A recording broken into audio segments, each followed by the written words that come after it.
Oh, I'm just setting up the hall.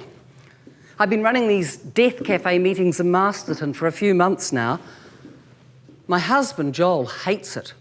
He says it's so bloody morbid, that I'm obsessed with death. Well, you would be too if you'd had to watch your own mother die miserably when you're only 15. But I got used to the idea of death when I lost Mum. No choice. I had some counselling at school.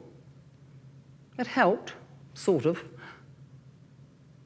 But I wanted to know what was happening to Mum's body, how you die, not all that spiritual stuff. What actually happens to you physically? No wonder I'm now a science teacher.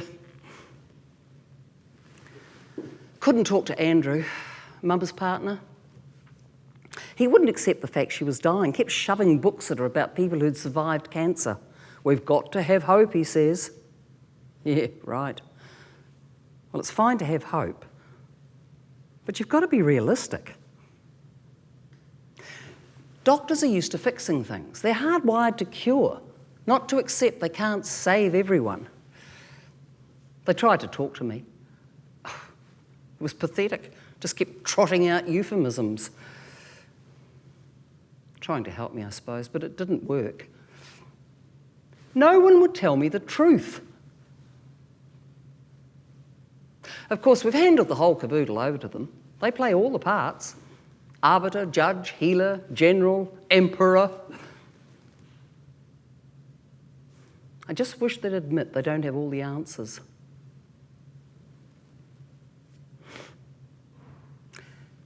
Do you know we're at the bottom of the heap when it comes to cancer survival? If you're going to get cancer, make sure you're living in Australia, UK, even Ireland. They say we don't need assisted dying because we've got good palliative care. Well, that's true, but not everywhere and not for everyone. Didn't work for Mum.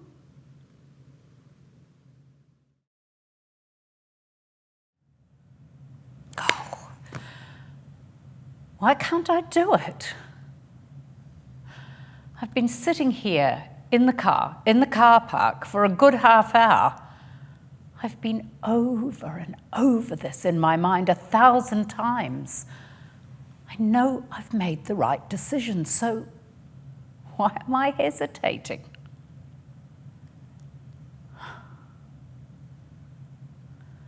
God knows I've seen enough people facing their death in 40 years of nursing. But when it's yourself, it's different.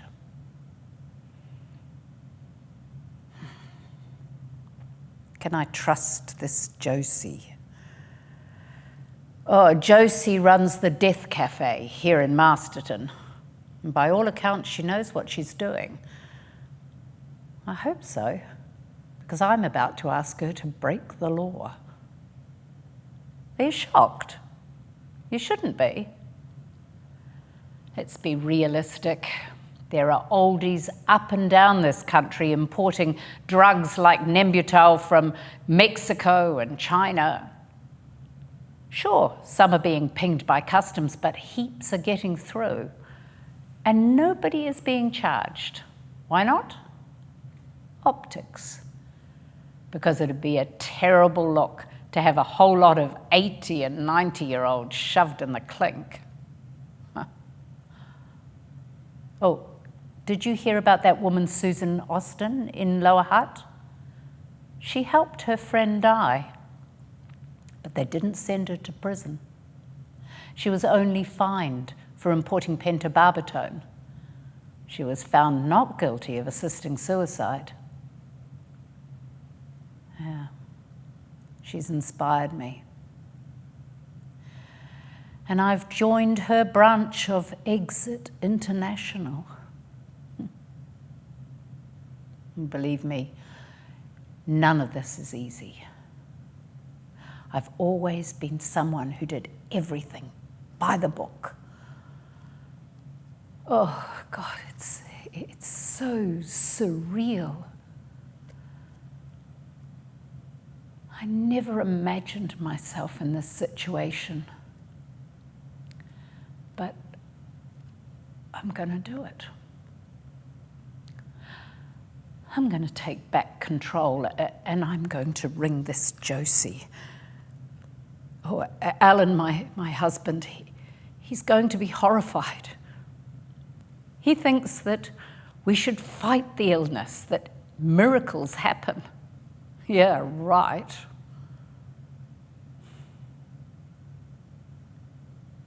Dial, Geraldine. Just dial.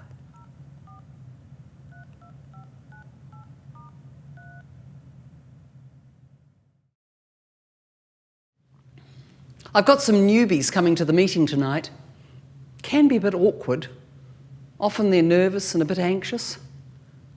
Maybe not sure why they're coming. But something's pulled them along. I just try and put them at their ease.